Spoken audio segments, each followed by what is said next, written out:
मैं हूं आपके साथ साहिबा सिंह। खबर की शुरुआत करेंगे।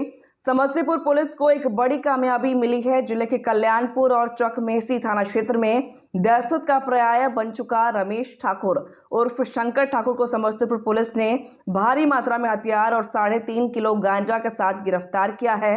अंतर्राष्ट्रीय अपराधी रमेश ठाकुर को जिला पुलिस की स्पेशल टीम के द्वारा गिरफ्तार किया गया है। वर्ष 2011 और 12 में नेपाल में सोना और लाखों रुपए के लूटने के 3 मामलों में वह सजायाफ्ता था। रमेश ठाकुर 6 साल तक काठमांडू जेल में बंद रहा था। वहीं हरियाणा के भिवाड़ी एक्सिस बैंक लूटकांड, धनबाद और जमशेदपुर बैंक लूट सहित कई मामलों में पुलिस को वर्षों से उसकी तलाश थी।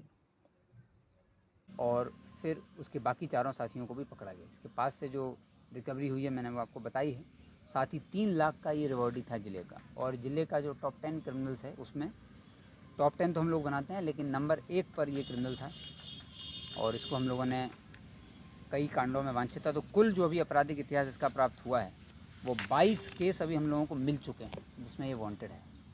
अन्य और भी केस हैं जो अन्य ज़िलों में और अन्य राज्यों में भी हो सकते हैं, जैसे कि जमशेदपुर में मैंगो ओलिडी थाना है, काठमांडू में गया ही था, बैंक मोड़ थाना धनबाद में है, समस्तीपुर में कल्याणपुर और चकमेसी में ही करीब 10-12 केस दर्ज हैं, मुफस्सिल थाने में भी है, और मुजफ्फरपुर में सकरा थाना। इतना आपराधिक इतिहास अभी हम लोगों को प्राप्त हो गया है।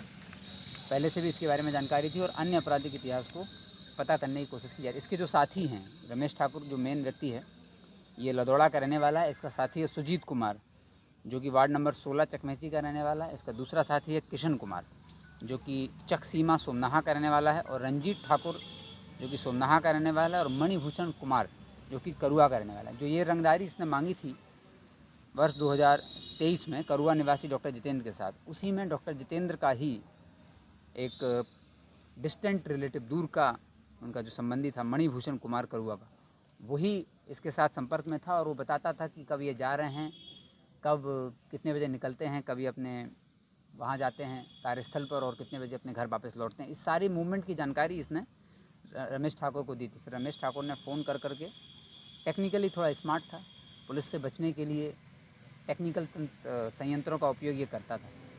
और फिर जब इसको जानकारी मिल जाती थी तो ये व्यवसायियों को डराता था। तो जो व्यवसायी थे जितेंद्र, उनको इसने यह तक बता दिया था कि आपके पास बॉडीगार्ड जो है उसका नाम क्या है, और जब बॉडीगार्ड हटेगा तब आप पर हमला करें। इससे वो काफ़ी भयभीत भी थे, हम लोगों से भी मिले थे, इसलिए उनकी सुरक्षा को भी बढ़ाया गया था कि जब तक ये अपराधी पकड़ा जाएगा, पकड़ने के लिए तो टीम कार्य कर रही थी, लेकिन इस बीच में किसी व्यवसायी के साथ कोई घटना ना हो, इसलिए जितेंद्र जी को सुरक्षा भी दी गई थी। और ज्योति ज्वेलर्स के जो संचालक साधु कुमार, उनको भी सुरक्षा दी गई थी। चकमेसी थाना में 2023 जनवरी में तो गोली चली ही थी, वो घटना डिटेक्ट नहीं हुई थी। लेकिन इसका जो मेन साथी है जो अभी तक हम लोगों की दृष्टि से दूर था, वो है शेखोपुर निवासी आलोक कुमार, लक्ष्मण सैनी, और अन्य साथियों का भी पता चला है। साथ ही कुछ जो शेखोपुर के पुराने गैंग हैं उसका जो 2-4 बड़े करता धरता हैं उनके, जिनके बारे में हम लोगों को कुछ महत्वपूर्ण जानकारियाँ भी इसके साथ मिली हैं। इसके पास मोबाइल वगैरह भी इसका सीज हुआ है, उससे भी काफ़ी खुफिया और महत्वपूर्ण जानकारियाँ मिली हैं, जिनका उपयोग अब ये जो टीम है आगे जो हम लोगों के टॉप 10 क्रिमिनल्स हैं उनको पकड़ने के लिए प्रयास करेगी। तो इसके पकड़े जाने से कल्याणपुर, चकमेसी और आसपास के सभी थाना क्षेत्रों में एक तरह की दहशत का अंत हुआ है। और अब करीब 20 कांडों में इसको रिमांड किया जाएगा और इसको सज़ा दिलाने के लिए हम लोग जल्दी से ट्रायल कराते हुए उसको सज़ा दिलाने का प्रयास करेंगे। ये नेपाल से लेकर के समस्तीपुर तक, मुजफ्फरपुर होते हुए और झारखंड, यहाँ पर इसने अपना एक तरह का कई तरह की घटना इसने कर रखी थी।